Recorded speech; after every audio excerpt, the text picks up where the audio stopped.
Here near King University more than 100 years ago during the First World War stood a recruiting office for the No. 2 Construction Battalion.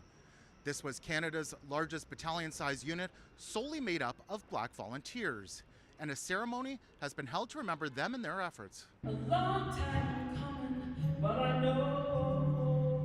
As the sounds of a change is going to come fill St. Andrew's Church, many say the process of giving the men of No. 2 Construction Battalion their due has been a long time coming. He would be proud, he would be honored, but I think he would probably say it's about time. 76-year-old retired Sergeant Chris Paris's grandfather Selden served in the battalion. He describes it like this. Probably Canada's deepest and darkest secret about black people. There were recruiting offices in Toronto and elsewhere asking people to help.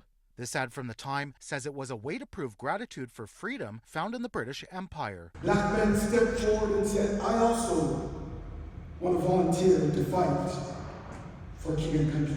But back then, anti-black racism stopped that from happening. Paris recalls his grandfather's words. He told me that black people could not be trusted with a gun. Therefore, the black No. 2 Construction Battalion never had any weapons.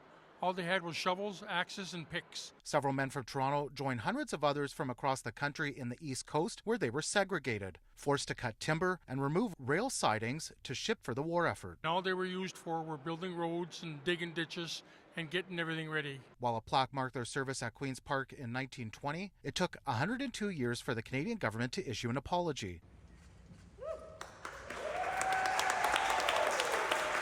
On Thursday, another plaque was unveiled. It's part of a broader effort to make sure the battalion's story is known. As the ceremony came to a close, calls to address ongoing injustices toward black people. Allow us to recommit ourselves to say no to anti-black racism. As long as we have distrust in the world, people are going to be that way. However, we can just correct when we see it being happening, correct the individuals that are doing it, and remember that racism is inherited. Kids aren't born with it, it's taught. So let's get educating the older people and get them on the right board as well. And to never forget the men who served. All politicians from Toronto going east are to acknowledge that the No. 2 Construction Battalion did exist and the reason why it existed, and that the men of the No. 2 Construction Battalion were also honorable and brave and heroes, nonetheless the same as all the whites. To learn more about the battalion and its history, head to citynews.ca. In Toronto, Nick Westoll, City News.